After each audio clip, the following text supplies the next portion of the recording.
کوئی کچھ بھی کہے لیکن حقیقت آج بھی یہ ہے، لباس فقر میں شاہ رضا کی تاجداری ہے۔ حضور دادا میاں جامع السلاسل بزرگ ہیں۔ حضور دادا میاں کے سلسلے سبھی معروف خانوادہ طریقت کی نسبتیں موجود ہیں۔ سلسلے قادریہ، چشتیہ، سہروردیہ، نقشبندیہ، فردوسیہ، قلندریہ، صابریہ، نظامیہ، رزاقیہ، ابوالعلائیہ، جہانگیریہ۔ سلسلے جہانگیریہ 13ویں صدی ہجری کا ایک مشہور سلسلہ ہے جو حضور دادا میاں علیہ الرحمہ کے ذریعے بر صغیر کا ایک عظیم سلسلہ کہلایا، جس کی شاخیں ہر چہار جانب دادا میاں کی تعلیمات کو عام کر رہی ہے۔ حضور دادا میاں کی لکھنؤ آمد۔ آپ بظاہر پیر و مرشد، بباطن مخدوم صابر پاک مخدوم شاہ مینا علیہ الرحمہ لکھنؤ شریف تشریف لائے۔ وہ زمانہ 1324 ہجری مطابق 1905 عیسوی کا تھا۔ سب سے پہلے آپ محلہ صدر مسجد محمد خان میں قیام فرمایا۔ آپ کی آمد سے جیسے لکھنؤ میں ایک انقلاب آ گیا ہو۔ عقیدت مندوں اور حاجت مندوں کا ایک جم غفیر آپ کے در پہ ہجوم کرنے لگا۔ اب تک جن کی روحانی شمعیں بے لو ہو گئی تھیں، آپ کے دیدار سے پھر سے روشن ہو گئی۔ لکھنؤ کا صدر محلہ ان دنوں فسق و فجور، مے نوشی، قمار بازاری میں ملوث تھا۔ آپ مشعل راہ بن کر ان لوگوں کو راہ خدا پہ لگایا اور اپنے فیض باطن سے انہیں خوب نوازا۔ الغرض کچھ ہی دنوں میں آپ کے حلقہ ارادت میں لوگوں کا ایک ازدحام ہجوم کرنے لگا۔ انہی دنوں لکھنؤ میں ایک بزرگ رہا کرتے تھے۔ وہ آپ کی خدمت اقدس میں برابر آیا کرتے تھے۔ انہیں آپ سے بے حد لگاؤ تھا۔ وہ کہتے تھے کہ میں نے بارہا دیکھا ہے کہ حجرے میں حضور والا کا اعضائے جسمانی علیحدہ علیحدہ ہو گیا تھا۔ میں گھبرا جاتا تو مجھے بتاتے کہ یہ ذکر اسدی ہے۔ اس ذکر پہ دادا میاں کو عبور حاصل تھا۔ دادا میاں کا حلیہ شریف۔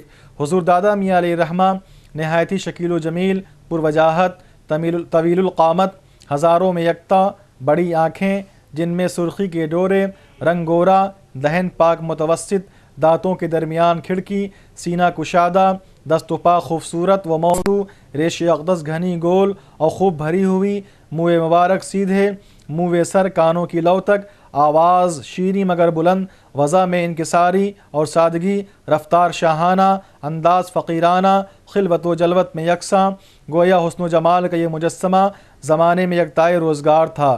جس نے بھی ایک نظر دیکھا آپ کا دیوانہ ہو گیا۔ دیوانگی پہ میری ہنستے ہیں عقل والے، دیوانگی پہ میری ہنستے ہیں عقل والے، رستہ تیری گلی کا پوچھا تیری گلی میں۔ قرب وصال شریف۔ حضور شیخ الاولیاء حضرت خواجہ الحاج محمد عنایت حسن شاہ رحمۃ اللہ علیہ فرماتے ہیں کہ 1329 ہجری مطابق 1910 عیسوی کا میں دادا میاں علیہ الرحمہ کا پیر دبا رہا تھا۔ آپ ان دنوں بھیسوڑی شریف میں جلوہ افروز تھے۔ آپ نے مجھے سینے سے لگایا اور فرمایا کہ ہم نے آپ کی طریقت کی تعلیم تو سب کر دی ہے، مگر تکمیل و اظہار میں ابھی دیر ہے۔ پھر کچھ دنوں بعد دادا میاں لکھنؤ شریف تشریف لے گئے۔ اس بار جب آپ بھیسوڑی شریف سے رخصت ہونے لگے تو بار بار پیچھے مڑ کر دیکھتے اور آگے بڑھتے۔ ایسا محسوس ہو رہا تھا کہ جیسے آپ دوبارہ نہ آئیں گے۔ آگے آپ فرماتے ہیں کہ کچھ مہینوں بعد ہمیں دادا میاں کی دیدار کا بڑا اشتیاق ہوا۔ میں نے عرض نامہ دادا میاں کی خدمت میں ارسال کیا اور اپنا مدعا پیش کیا۔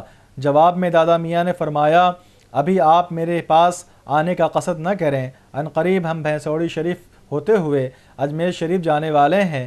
دوسری جانب نصیر آباد میں دادا میاں کا انتظار شدت سے کیا جا رہا تھا۔ آپ نے تار کے ذریعے نصیر آباد کا پروگرام ملتوی کر دیا، اس لیے کہ بخار میں روز بروز اضافہ ہوتا جا رہا تھا۔ جب طبیعت کچھ سنبھلی تو آپ اسلامیہ قبرستان آتے، اس جگہ دیر تک بیٹھتے جہاں اس وقت آپ کا آستانہ ہے، اور فرماتے یہ جگہ کتنی بھلی معلوم ہوتی ہے، دل چاہتا ہے یہاں ایک گھر بناؤ۔ مریدین اس اشارے کو سمجھ نہیں پا رہے تھے۔ وصال شریف۔ 23 ربیع الاول شریف بروز جمعہ آپ نے علالت کا تار بھیسوڑی شریف بھیجنے کا حکم فرمایا اور فرمایا کہ اب ہمارا وقت بہت قریب ہے، آج کی رات ہمارے پاس کوئی نہ رہے۔ خدام کو باہر رہنے کا حکم دیا۔ 24 ربیع الاول شریف 1329 ہجری مطابق 1911 بروز اتوار بعد نماز فجر درد میں مزید اضافہ ہو گیا۔ 10 بجے دن تک بہت بے چینی رہی۔ اسی حالت میں فرمانے لگے ہمیں حضور خواجہ غریب نواز بلا رہے ہیں، مگر مخدوم شاہ مینا جانے نہیں دے رہے ہیں، اب ہمیں یہیں آرام کرنا ہے۔ یہ فرما کر انگشت شہادت آسمان کی طرف اشارہ کیا۔ کلمہ طیبہ لب مبارک پہ جاری رہا۔ اسی حالت میں آفتاب ولایت کے تاجدار دائی اجل کو لبیک کہہ کر واصل خدا ہو گیا۔ انا للہ و انا الیہ راجعون۔ ان جیسوں کے بارے میں قرآن بول رہا ہے، اے اطمینان والی جان اپنی رب کی طرف لوٹ آ، اس حالت میں کہ وہ تجھ سے اور تو اس سے راضی ہو، اور داخل ہو جا میرے خاص بندوں میں، اور داخل ہو جا میری جنت میں۔ راہ مولا پہ جو قرباں ہو گئے اب بھی زندہ ہیں وہ اپنی مزاروں میں، رہتی دنیا تک رہے اس باغ کی یا رب بہار، پھولتا پھلتا رہے یوں ہی گلستان رضا۔ آپ کی ایک خصوصیت، آپ 25 ربیع الاول شریف 1284 ہجری کو پیدا ہوئے، دوشنبے کا دن تھا، اور 24 ربیع الاول شریف 1329 ہجری میں بروز اتوار کو وصال فرمایا۔ 25 ربیع الاول شریف سمار کے دن پیدائش، 24 ربیع الاول شریف اتوار کے دن وصال۔ سال اور مہینے اور دن کے اعتبار سے آپ کی مکمل ظاہری عمر شریف 45 سال ہوتی ہے۔ مزار پر انوار۔ آپ کے وصال کی خبر سن کر لکھنؤ اور اطراف و جوانب سے ہزاروں کی تعداد میں معتقدین نماز جنازے میں شریک ہوئے۔ بعد نماز جنازہ شب سوموار 12:35 پر آپ حجرہ ناز میں آسودہ ہوئے۔ بقول علامہ آصی غازی پوری، آج پھولے نہ سمائیں گے کفن میں آسی، آج پھولے نہ سمائیں گے کفن میں آسی، ہے شب گور اس گل سے ملاقات کی رات۔ آپ کے جنازہ پاک میں سینکڑوں ایسی نورانی شکل والے بزرگ تھے جنہیں پہلے کبھی اہل لکھنؤ نے نہیں دیکھا تھا۔ آپ کی مزار پر انوار وہیں ہے جہاں آپ نے اپنی ظاہرہ زندگی میں جگہ پسند فرمایا تھا۔ آپ کا عرس پاک، ہر سال آپ کا عرس پاک 21، 22، 23، 24، 25 ربیع الاول شریف کو آستان عالیہ دادا میاں علی رحمہ میں منعقد ہوتا ہے۔ سال آپ کا عرس پاک 103واں عرس پاک ہے۔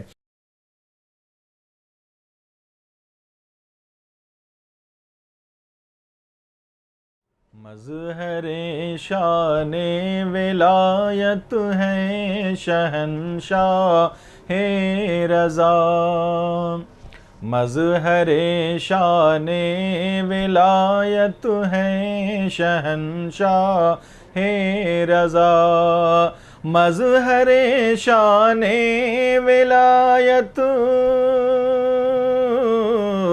مظہر شان ولایت ہے شہنشاہ رضا، باعث فخر سعادت ہے شہنشاہ رضا، باعث فخر سعادت ہے شہنشاہ رضا، مظہر شان ولایت ہے شہنشاہ رضا،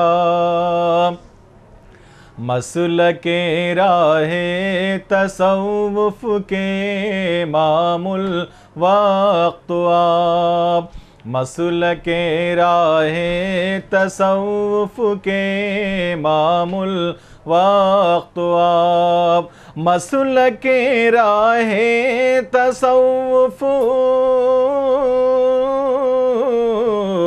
مسلک راہ تصوف کے امام الوقت آپ، پیکر علم و فصاحت ہے شہنشاہ رضا، پیکر علم و فصاحت ہے شہنشاہ رضا، مظہر شان ولایت ہے شہنشاہ رضا، تشنگان معرفت کے آپ ہیں جام بقا، تشنگان معرفت کے آپ ہیں جام بقا، تشنگان معرفت کے